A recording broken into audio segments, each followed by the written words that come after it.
You're listening to CINEBINGE. Welcome to CINEBINGE. This show was born from my friend's persistence in me watching certain shows. I've been asking Simon to watch Dark, a German TV show on Netflix, which I guarantee he will like. But for some reason, he's always been a little apprehensive about watching it. So I said, I'll watch it if we can put a podcast around it. And this is that podcast.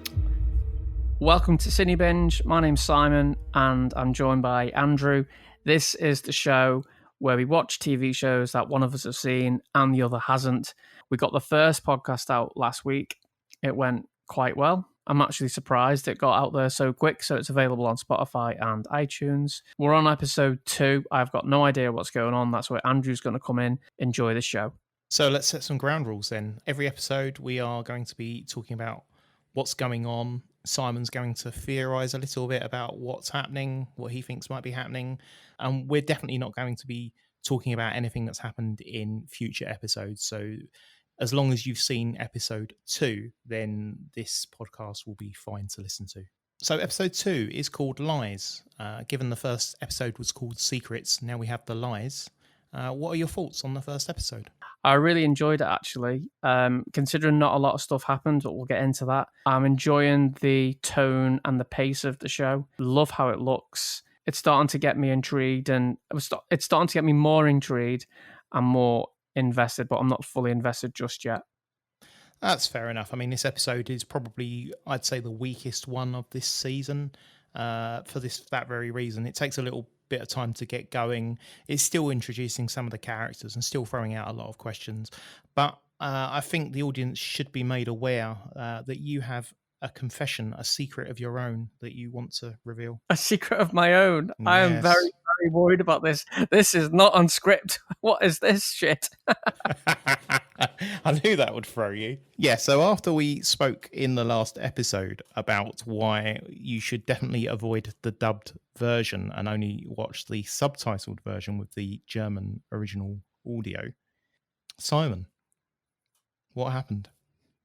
I have a confession to make. My very good friend, Brian Clark, shout out Urban Engineering, he said, I've got to watch it dubbed because he said, if you miss anything, it's going to spoil the show for you. So I thought, as much as it pains me, because I do love to hear the original performance and it's so important to link those two together. I thought, I'm just going to try it. And you know what? It was so more enjoyable than reading it. At first, it was a bit grating because you see the lips don't quite sync with what's going on. But in fairness, they do a very good job on the timing and stuff. But you could clearly see that it wasn't the original performances. But the actors are really good who did the voiceovers, so it wasn't that much of a problem. Just don't judge me, Andrew. Yeah, I think ultimately it's personal preference. My preference is the original audio. But really, it's whichever way you enjoy the show. That's the important thing here, is that you enjoy what you're watching and can follow along with it. So if the English audio dubbed version helps you with that, then that's fine. So shall we talk about the actual episode and what happened in it? Yeah, let's get into it. Well, this episode starts with a stranger appearing out of the cave and picks up a dead bird. And in the distance, you can see that there's clearly some sort of search party looking for Mikkel. I guess we start there with the stranger. Yeah, and considering there's a lot of people looking for someone, he doesn't try and hide. He's just, oh yeah, there's a load of people there. Just he doesn't seem to move tracks fast or anything like that. So he's very elusive, this guy, who I'm calling Mr. Dark, by the way, because he looks a bit scary and he looks a sinister character. He certainly seems a bit suspicious, I would say. And I also find it quite interesting that he has turned up out of the blue just after a child has disappeared. So again, immediately I'm kind of thinking, okay, is he connected to the disappearance in some way?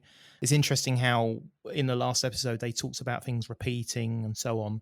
And a bit like when the power plant boss, Alexander Tiedemann, talks about turning up in Winden 33 years ago, which coincidentally would have been around the time that Mads disappeared. And now here we are again, a new stranger in town, just as a child has disappeared. This cave or this hole, whatever it is, seems to be some sort of portal. I'm intrigued by what that is because he's not the only person who comes out of that in this episode. And we also see the caves feature when Ulrich is out looking for his son, Mikkel, and searches the caves, discovers a door which appears to be sealed. He bangs on it, tries to see if Mikkel is on the other side. He gets no response. But the door itself has the symbol of, well, it seems to indicate that it's linked to the nuclear plant. So presumably whatever's on the other side of that door is within the nuclear plant facilities. That leads to Ulrich wanting to investigate the nuclear plant at some point in this episode as well. Yeah, and it's not very clear like how far into this cave that door is. You know, so we don't know what the geography is of the cave. It could be huge. It could be under the whole village, or we just don't know. And I think it does that deliberately. I'd agree. I think it is unknown, I guess, how big this cave network is, whether it's quite a small cave network or large and sprawling with lots of different corridors to get lost down. So it could well be that he just happened to follow the wrong point, the wrong turn, and somewhere in that cave, Mikkel is waiting for him. And then we're back in Jonas's bedroom. He appears to have had a bad dream. He wakes up, starts to hear noises and stuff coming out of his ears. And then he turns the mirror and you see his dad in the background again. Never a good thing. This was definitely like Inception. Yes, because it turned out that the vision of his dad is actually a dream itself, and then he wakes up from that dream. So a dream within a dream. It threw me that as well, because at first I thought, oh my God. And then, yeah, he woke up. And then he woke up. That's going to be the end of the show. It was all a dream. It's very bad writing when that happens. And then he woke up and it was all a dream. They get that one in there early. A good way to get it out of their system. And then that's it. I mean, that's before the credits roll. And when we start up again, we're with Charlotte looking at I guess it's the morgue, and they're doing autopsy to see what the kid died of. You know, the guy that they found in the first episode with the burnt out eyes. They're doing tests to see what caused his death. Some interesting points that they raise around, I forget what were they called, the things in the ear that lead to balance. I don't know what they were, but they said he wasn't abused, and these things were not where they should be. Not where they weren't where they should be. These things that are in people's ears, they weren't where they should be. We're not doctors, Andrew. We don't know what these things are called. We'll just call them things. The midichlorians. The midichlorians weren't where they should be. And next we see Peter Doppler, the psychiatrist from the first episode, crying in his car while listening to a news report of the missing children. Which makes me think he's responsible for it, because you don't just cry when you hear the news unless it's like something catastrophic, like really, really bad. But it was as if he was either remembering something or he's responsible for something recent.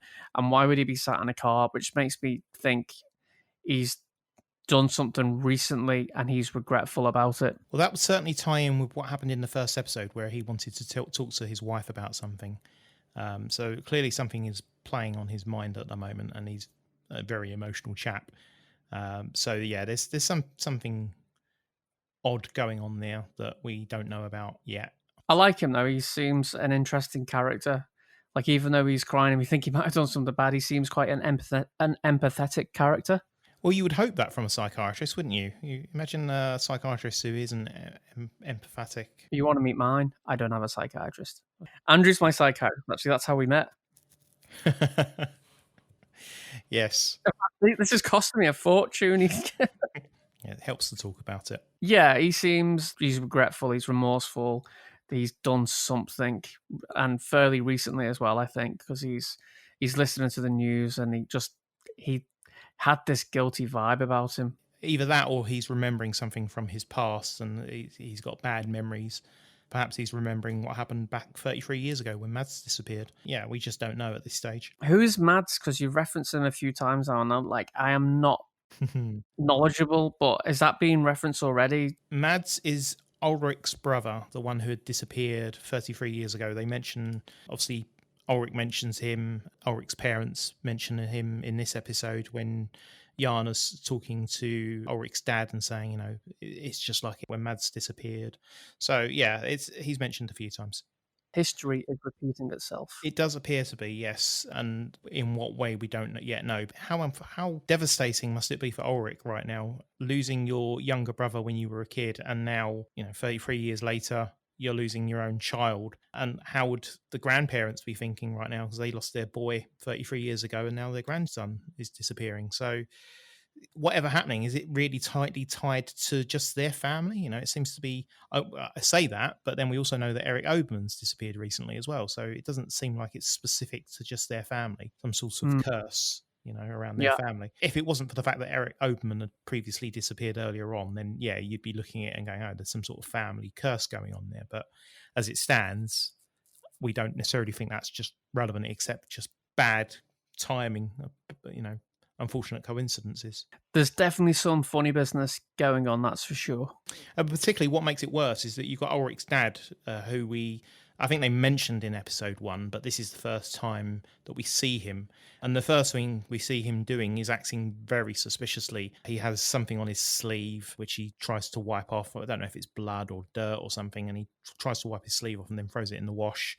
And then his wife comes in and asks questions, like, where were you last night? And he's, I couldn't sleep, so I went to the garden, did some gardening. Yeah, but your car wasn't there. I was like, yeah, well, I had to go to the shop to get some rope. And it's like, that I don't think my missus would believe me if I was saying that. So yeah, I'm going out. I couldn't sleep, so I'm going to go and mow the lawn is not one of the best excuses I've ever heard. And the whole thing putting a jumper in the wash that looked like it was bloodstained or something was on it.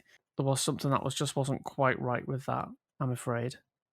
Yeah, again, I think this episode is lining up all the possible bad guys, like a kind of TV drama serial where they throw in loads of murder suspects and you've got to try and figure out who the guilty culprit is. I think that's what they've done with the first 2 episodes here. Already we've got, since episode 1, you've got Peter Doppler crying in the car, you've got Ulrich's dad, you've got Helga, the old guy from the care home, talking about things happening again. I guess we can't rule out any of the adults that we've seen so far.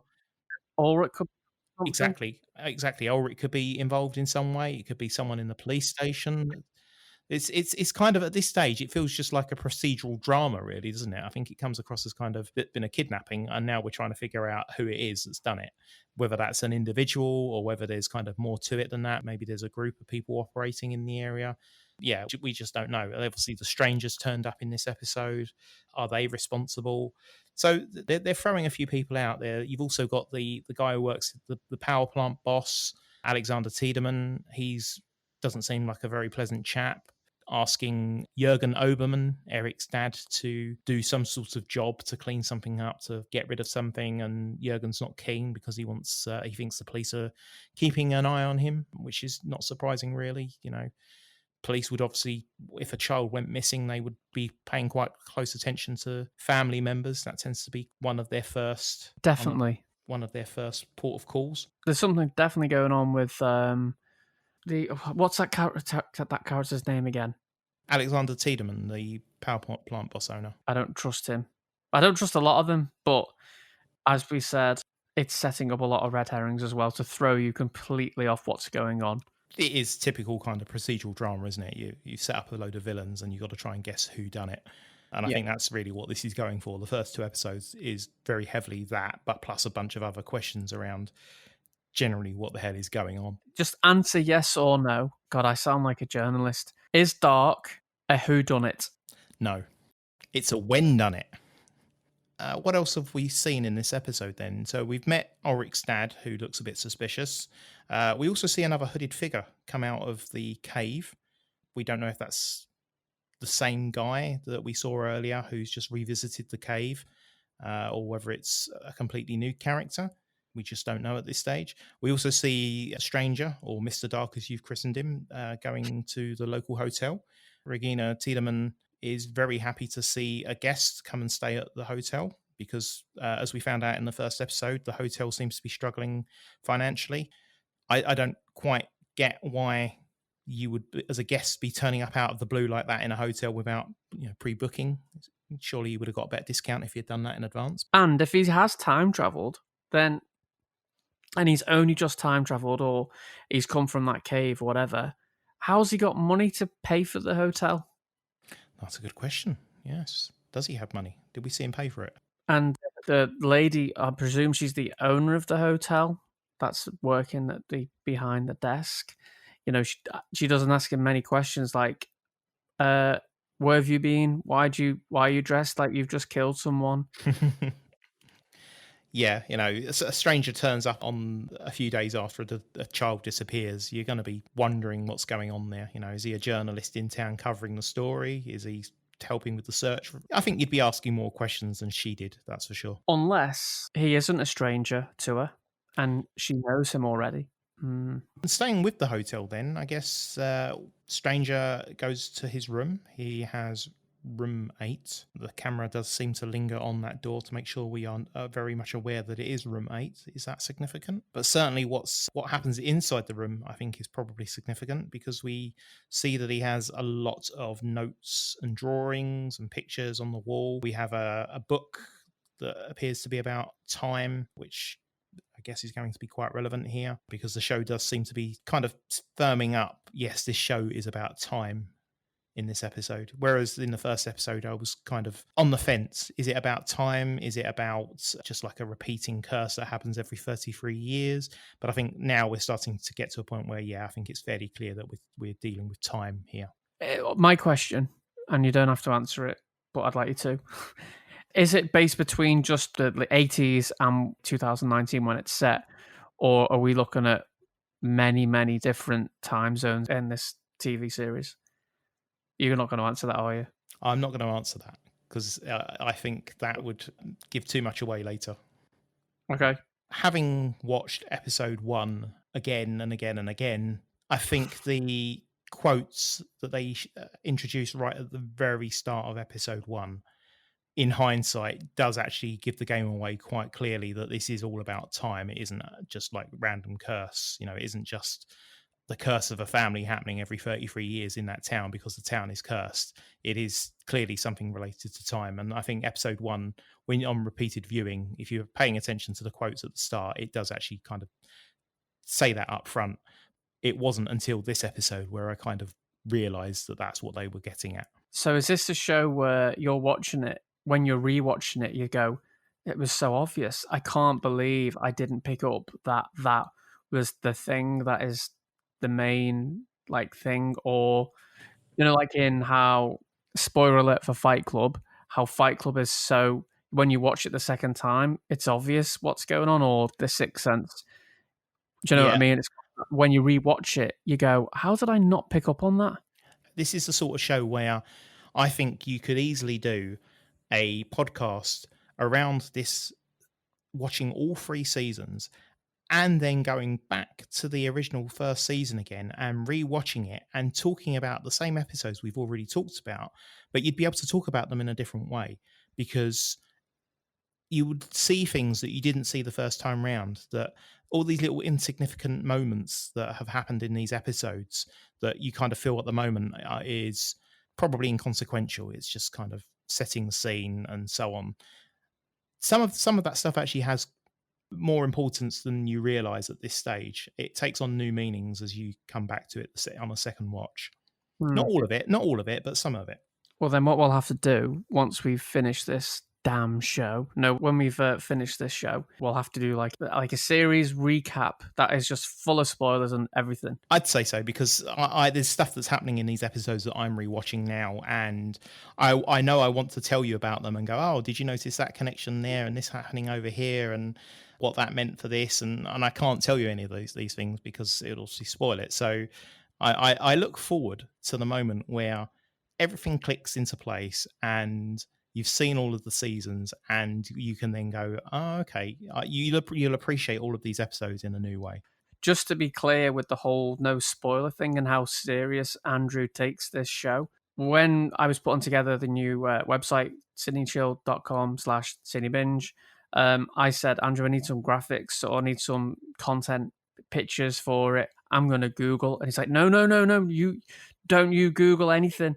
I said, if I Google dark season 1 secrets images. Is that dangerous? And his reply was, yes, yes, exclamation mark.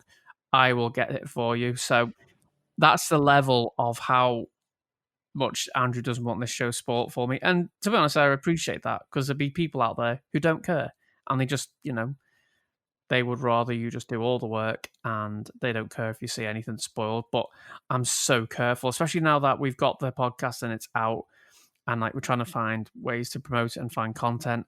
But trying to find content for a show that you don't want to be spoiled is difficult. So all the social media is now over to Andrew. Yeah, I mean, I think you could just type the word dark. You'd see an image or a post, in the Google search results. You'd see something and it would spoil. There's no doubt about it. So yeah, just all off limits at the moment. Let me do all the content gathering. So moving on. So we've got to the point where Mr. Dark. So you've got me calling him Mr. Dark now. The stranger, as he is credited in the credits, is staying at a hotel, and he's clearly got some sort of mission, some sort of plan. He's laid out all of his notes and his maps and his diagrams and his mazes, references to Ariadne and the labyrinth there as well, I guess, Greek mythology. And the book on time as well. So there's a lot going on in that room. I bet if you slowed it down and did a frame by frame look at everything that he had on his wall, I'm sure there'd be clues and hints in there as well. Clearly he's up to something, and then he obviously pulls out this machine of some sort of ancient looking a clock thing. I don't know. It's like I guess it's a clock, isn't it? It looks like a clock. It looks like one of those kind of 1800s style timepiece of some description. It looks like a calendar or a clock, or very, very old, and thing you'd see on like the Antiques Roadshow, and they'd value it for like £2, and the person who brought it in would be gutted. I think going back to Ulrich, he's obviously on the case now. He's trying to find out where his son is. Pops back to the police station to look for a new lead, I guess. Bumps into Hannah, who's waiting for him now. He clearly looks like he is a man who's been caught out, because he's looking around as if to double check that no one's watching them. Drags her into a room, which to me would just be far more suspicious than if he'd just kind of spoken to her normally. She's obviously there to kind of find out what's going on, misses him, obviously the relationship from the first episode, but this time he's pushing back. He doesn't really want to know. Not surprising, really, given the circumstances. His kid's missing, so he's that sort of relationship is probably not high up on his agenda right now. But yeah, you get the feeling I don't know, should we be feeling sympathetic towards him? I guess we're supposed to, because he's lost his child, but at the same time, we know he's a cheater. There's not many characters in this at the moment that I like, apart from the guy who's crying in his car, and we hardly know anything about him. But he seems to be the most sort of empathetic character. And also Jonas, the young lad. Yeah, I think Jonas is probably the one who's the victim so far in all of this, really. And I guess Mikkel as well, being the one who's been taken away as a child. At least with Eric, he's got this flaw of being involved in drugs, whereas Mikkel is just a young child and has disappeared. So I guess he and Jonas, I guess, are the ones that you kind of look at and go, yeah, they're the ones that where our sympathy should lie at the moment. The people who go missing, are they selected for a reason, or are they just unfortunate to go missing? I think they may be unfortunate to go missing. I think, as I said earlier, with the possibility that there might be a family connection, a family curse around the Nilsons, given that first they lose Mads and then Mikkel disappearing as well. Maybe there's a connection there. But the fact that Eric has gone as well suggests that it's more than that it is just, children being in the wrong place at the wrong time, perhaps. So these are not like Walt when he was special. Yeah, no, I don't think there's anything along those lines. And it's also not like, oh, we're out to get this particular child because they happen to be the son of the parents who did something bad 33 years ago. I don't think it's setting that up either, which is what my first suspicions were in the first episode, before it dawned on me that it was basically banging me over the head and saying, no, this show is about time. This is what you need to be realizing. So you thought it was like a revenge type thing for something that had happened in a previous time or whatever? Yeah, it wouldn't have surprised me if that was the case. You know, you've got all these old people walking around that were around in like 33 years ago in 1986. Something happened back then. They're clearly, it's a small town, you know, it's clearly something's happening again. And that was my first thought, that it was some sort of town curse, or someone was seeking revenge on what had happened back then. It was along those lines that I was kind of thinking back then. But I think this episode kind of points you in the right direction, steers you in the right direction, says actually no. And in hindsight, having watched episode 1 again and seeing the quote at the very start where it talks about time and how it twists and so on, you kind of go, oh, all right, yeah. The thing is that most shows start and you're not really paying attention right at the very start of a show, are you?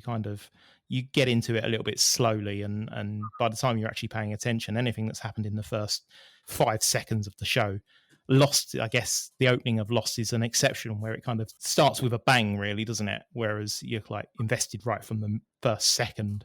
But a show that setting the scene with some words on the screen, you kind of don't really pay much attention to it. At least I didn't. And it wasn't until sort of rewatching it, I was like, oh, okay, yeah, they were quite clear from the outset.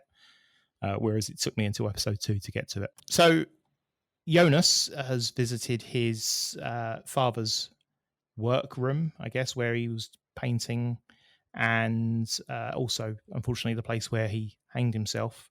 And while he's waiting in that room, lying down in that room, he spots a loose panel in the ceiling and discovers a map, quite heavily annotated, lots of comments on it. I have no idea what the translations are, but the show does make a point on focusing on one specific line, which is translated for us, and it says, "Where is the crossing?" It's a map of the cave network. That's one thing that did get me intrigued because, as you say, the subtitle said, "Where is the crossing?" And you have the kid, and he's found all these, like, he's got all these maps and all this stuff laid out. And it kind of showed what his dad had been up to working on. It's not him who's made these diagrams, it's his dad. And it's like this whole map, and it mirrors what Mr. Dark is doing in the hotel, I think. Yeah, I'd say that there are similarities there between the two. For the same thing. Yeah, they seem to be. It does appear to be that case, doesn't it? That his father seems to be interested in whatever kind of mystery is happening in the town, and now we have this stranger who also seems to be aware of the mystery in some way and is looking to try and investigate further. So we also see the room again, where the children seem to end up. Eric appears to be harnessed in the chair and locked into place, while a TV shows some sort of scientists talking about time again on the TV, which kind of reminded me of Room 23 in Lost, with the sort of being indoctrinated and having their mind control. Also reminded me a little bit of A Clockwork Orange, but they didn't use like a death chair. Well, not a chair, and it looked like an electric chair. Yeah, it did look like they were basically about to put him to death, that's for sure. But why would they have him on some TV show before he gets killed? Yeah, that does seem a bit odd, doesn't it? And we later see his what appears to be the body of Eric being dragged through a forest by a man in a hooded outfit. I've got a theory about this. Okay. So I think that the whole time travel thing, I think when they get zapped or whatever, I think they're being cloned, and their clone can't exist. So the clone kind of gets destroyed type thing. So imagine it, the guy in the chair gets zapped, the fella in the chair, that body gets destroyed, and then the new one, he's absolutely fine. And I think the one that gets destroyed is the one that's being dragged out. That's just my theory. That's Conroy's theory. Conroy's theory. What else happens? We also have Ulrich visiting, having shunned Hannah's advances in the police station. He does do some more digging, realizes that Jürgen Obermann's truck has similar kind of tire prints and also had access to the power plant. So maybe he's involved. So he goes to pay him a visit, starts searching around his yard, and discovers some sort of bag attached to a chain. starts to pull the chain out, and just as he's getting the bag of whatever it is out of the hole, up pops Jurgen pointing a shotgun at Ulrich. I thought it was the head. It did look like a head, didn't it? It definitely had the right shape for it. I thought if this is a head, that's me checking out. I don't want to watch a series like a horror series. I mean, it wouldn't have been a surprise, to be honest. The show is called Dark, and you do kind of feel that that's called Dark for a reason. Is the caretaker's name Jurgen? Yes, the caretaker's name is Jurgen. He is Eric Obermann's father. And as it turns out, when he pulls the bag out, he discovers lots of drugs inside. And we knew that Eric was involved in drugs because they mentioned it in the first episode that Eric had a stash of drugs down by the cave. That's why the children had all run down there. But now we discover that Jurgen is involved in the drug operation as well, and that he's actually been helping Eric to supply and sell drugs on school grounds, which Ulrich, being a policeman, you would have thought would have been quite annoyed by that and wanted to take that further, but seemed to be. He was very open about it. We sell the drugs in schools, and it just kind of goes over Ulrich's head like, okay, whatever. He's not bothered. He's focused on finding his child. But I have another theory. It all is on Jurgen, because we all know anyone called Jurgen is evil. I know a few people called Jurgen. I will not verify whether they are evil or not. I think you know who I'm talking about. Oh, I know who you're talking about. Yes. Hey. All right, carry on. No, that was his number one little fanboy. Yeah. Anyway, so Jurgen's a drug dealer to the school kids, and a police officer isn't bothered about that, which is very alarming, but not surprising. I think it's not surprising. I think it also shows that Ulrich shouldn't be doing the job right now. He's, I guess they're limited in their resources, being a small town. But you would have thought that a father who has lost his child is not the right person to be investigating their own child's disappearance. I think personal feelings will be running high, emotions will be running high, and may not be thinking as straight as he needs to be in that role. But yet they all seem quite happy with this man running around town trying to investigate his son's disappearance, which is leading them into trouble. You know, he's obviously chased up Jurgen without any real evidence and put himself in danger there. He's then been trying to get into the power plant and is disappointed when the search warrant is refused. So he's shouting at the Alexander Tiedemann, asking him to let him in so he can look around, and Alexander isn't willing to do that. We understand why he's in the situation that he's in, but you've got to be questioning why they're allowing him to continue in that role, really. You could say there wouldn't be anyone better to try and find the son. Like, he's motivated because it's his son. Yeah. But he'll do anything, and it mightn't be the correct way to conduct the investigation, as you said. Totally. He could end up making things worse. With someone, how far will he go? Will he go too far in trying to investigate? Will he end up seeking justice and making a mistake? Blaming somebody and then later regretting it because he's blamed somebody who happened to be innocent. You just don't know where this is going to lead. This is why, in ordinary circumstances, you wouldn't have somebody like that running the case, given that he is personally attached to it. Yeah. So moving on from that investigation, then we're getting close to the end now. I think we've covered a lot of what happened in this episode, and I think at this point it's as I said before, it's kind of procedural. It's police investigation, who's done it, and we then get to a point where, well, actually, it's not really a who done it. We've got a headline that the stranger has on a newspaper report where it says, "Where is Mikkel?" And he crosses out the word "where" and writes "when," as in when is Mikkel. And again, this is kind of talking about, obviously, clearly the question is time as opposed to location. But I also found it interesting that kind of tied back to the first episode where Mikkel was doing a magic trick at the breakfast table.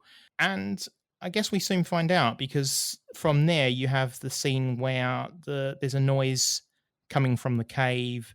We start seeing lights in the town flickering. Charlotte comes out of the police station to find a pile of dead birds on the floor. So while this is all going on, we see Mikkel come out of the cave. This is the part where the episode got me more than intrigued. It got me sort of invested. Definitely. This is where it all really kicks off, I think, at this point. Because he walks out and you're like, oh, there he is. He's let me just phone up the German police. Like, hey, ich bin whatever. I don't speak German. I failed it in school, but I can remember one thing they taught me in German because they made us repeat this like for a whole hour, and that is ich bin 13 Jahre alt. You know what that means? No. I am 13 years of age, and I'll never forget that. That's all I know in German. Anyway, so they don't phone up the German police, and like you'd have thought, oh, there he is, he's been found, and then he walks out this cave, looks a bit roughed up, like he's had a bit of a fight with whoever, or looks like he's fallen down like a hill and got scratched up or whatever. He's not physically like damaged, but he's bruised and scratched and looks like he's been through it. Oh, well, I expect walking through a cave in the dark would do that. You're not going to be able to do that without banging your head a few times and scratching yourself on sharp, pointy corners of rocks and so on. So I expect he has suffered a little bit trying to get through those caves. I could walk out a cave looking pristine. You just got to be careful where you step. Then is walking down this street and you see old looking cars. Like, this is weird. And then he goes to this house, which is his house. And I think his parents are going to be so happy when they see him. And he tries to open the door and it doesn't open. And then he's greeted by young Ulrich. And we're like, what the hell? And Mikhail looks a bit startled, but not surprised. But he just looks like he doesn't freak out. I would freak out. And yeah, I think he doesn't immediately know that this is his father that he's talking to, because I don't think he actually mentions his own name. He just says, this is my house. I live here. It's only when the other young lady turns up and calls him by name that he kind of puts two and two together. Yeah, and he still doesn't freak out. But then, so obviously he's in 1986 now, and he looks at a paper, sees where he is, and I think that's where the episode ends. And I'm like, ah. So yes, we do appear to now be in 1986 at this point.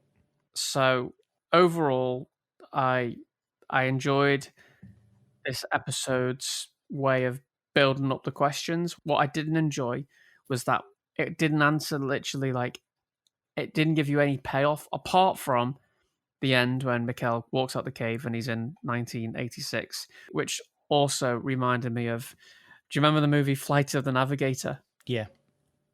And the kid falls down a hill, and the next thing when he walks back up the hill, he's like in 20 years time or whatever. Yeah, that's a great movie. That definitely. I'm surprised they haven't remade it. Yeah, they should remake that. Actually, it would be a good film to very remake. similar to this. Yeah. Minus the flying ship and no robot. And the little furry creature thing that they have on the ship. Do you know what? Actually, I've never seen it till the end. I always fall asleep at the same part in that film every single time. It's a classic. You need to watch it. Make that something that we need to watch on our Cine Critters show. Shout out Cine Critters coming soon. Yeah. So, what was your overall take on this when you first watched it? Obviously, I can now appreciate it with different fresh eyes because I've seen it more than once. But at the time, I was in the same boat as you, looking at there's 3 new characters that they introduced to this episode. There's the relationship of Alexander Tiedemann. You finally realise that he is Bartos' dad, which isn't made clear in the first episode. Whereas in this episode, they show a photo of him with Regina Tiedemann and Bartos, so that connection's made. There's lots of little things. I mean, this episode is full of little sequences that, as we said in the first episode, the first podcast episode, this show is one of those shows where if you're not paying attention, you will miss things, and it's because of this reason. There's no long set piece sequences where you have time to kind of look up, look away, look again at what's going on, and then you can pick up the thread. If you're not looking, you'll probably miss an entire scene, and it may not necessarily feel like it's relevant right now. It's quite a quiet, slow moving show, but I think later on you'll probably benefit from having seen those scenes, and you will go, oh, okay, that kind of means something a bit more now. Which is another reason why to watch it dubbed, I think. Yeah, I mean, I've watched it both ways. I've seen the dubbed version, and I've also seen the original audio version, and I still prefer the original audio. And yes, there are some questions that we've kind of skipped over here that happened in this show, but we can mention them. We can kind of just reference them now. So, for example, you've got to kind of wonder why Marta's not returning Bartos's calls right now. She seems to be ignoring his calls. There's a question around Waller, the detective in the police station who has an eye patch. I do wonder if there's something significant about that right now. We just don't know. I think I know. I think, isn't he just like a Gabrielle tribute act? He could be, but anyone with an eye patch is usually a villain in some show or another. So you immediately, I think they've just done that deliberately, haven't they? Throw an eye patch on him. Otherwise, it just look like a normal insignificant character. But now we suspect that he's involved in some way. Yeah. Is there any other questions in this one that I've that we haven't spoke about? The show has raised a lot of questions anyway, which we've covered in this show. I mean, what was your overall take on the show in terms of the way it was shot, the cinematography, the soundtrack? Because the one thing I like about this show that hooks me is the soundtrack. I absolutely love the soundtrack across all of the episodes. At the moment, it's not jumped out at me, I'll be honest, but I think that will change the more I watch it. There'll be songs I go, oh, I like that song. Like, I remember when I first watched the 13 Reasons Why, I didn't particularly like the music, but by the end of that show, I don't think that playlist like left my car. So it might be the same for this. We'll see. I like the opening credit music. I love the music that we've might have used in the intro to our podcast, because it does set the tone. And I really like how the end credits music has such a big impact, and like it's intense, isn't it? Do you know what I mean? Like when it ends, it's like, oh my god, it's like it makes you feel anxious. You know, it's like got the techno drum, and then slowly that little melody comes in. So yeah, I like that. I'm looking forward to hear more. There's usually one sequence that I like in most of these episodes. They always seem to have this sequence where there's a bit of a montage, and it's usually accompanied by some music. And it's usually that music that I listen out for, because that's the bit that I find myself listening to on repeat on Spotify afterwards. It always seems to have the right choice to go with the montage sequences that they put together. Yeah, and I noticed on this one, the song was it tied the visuals into what was being sung, and there was a lyric in it that was being about something being washed away, and the whole sequence it was raining the whole time. Like I think the whole of this episode it was raining. It reminded me of David Fincher's Seven, when it's just constantly raining. So yeah, and the other thing I really enjoyed in this episode, I love the drone and aerial shots. They were just so cinematic, and I've seen lots of them, I've filmed lots of them, but these just looked really eerie and stylistic, and there was something interesting about them. In fact, the whole show looks great. The whole show is shot really well. It looks expensive. I've heard whispers about there being an American remake, but usually when there's a remake, it's because it needs to be remade. It needs a bit more budget. But the only thing, and you'll probably grumble, it's the whole language barrier. I think a lot of people who would like this show won't watch it because it's got subtitles. Same as the film Parasite. That's one of my all-time favorite films of recent time, and I tell people to watch it, and they just go, "Oh, it's got subtitles, hasn't it?" So that's something people do need to get over.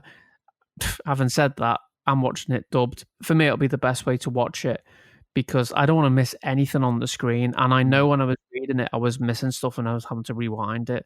The other thing that talking of the cinematography, you're right. The shots, the aerial shots are quite stunning. I think it certainly helps that we're in an area, I guess, of Germany that looks quite picturesque. Everything from the architecture of the buildings, of the houses that they live in, to obviously the forest setting. And even the sort of the power plant itself looks quite stylish to look at, really. So I can certainly see the appeal there. And I also think some of the shots that they've taken add to that as well. So, for example, the shot of the hotel when the stranger walks in, and everything kind of looks quite symmetrical. And obviously, if you've seen the Grand Budapest Hotel, Wes Anderson is quite fond of that technique of framing his shots in that way. So there's a lot going on in this show in terms of, I think what's clear here, I think there's everything that they do, from the song selection, the lyrics, the shots that they take, the moments where nothing's being said but there's just stuff happening in the scene, makes you, it's obviously there for a reason, but then it adds to the complexity, because you start to see questions where there aren't meant to be questions. I mean, if you start to see because you kind of feel that everything is there for a reason, it means that every little thing that happens, you're second guessing and wondering whether that's there for a reason. Is that something that we should be paying attention to? And there we have it. So that was episode 2 of Dark. And as we said from the get-go, not the most accessible episode, but I got through it. I sort of enjoyed it. I'm very confused, but I'm looking forward to see where this goes. If you did enjoy this episode, make sure you subscribe, leave us a review on iTunes. It really does help us.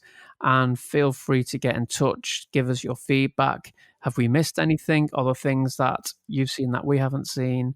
And, what are your thoughts on this episode of Dark? And I can promise you that episode 3 is going to be a lot more entertaining and interesting. Is that an actual promise? That is a definite promise. May not be enough to hook you in, but it's certainly going to be one that makes you sit up and go, okay, yeah, I'm slowly getting in there. I'm enjoying it.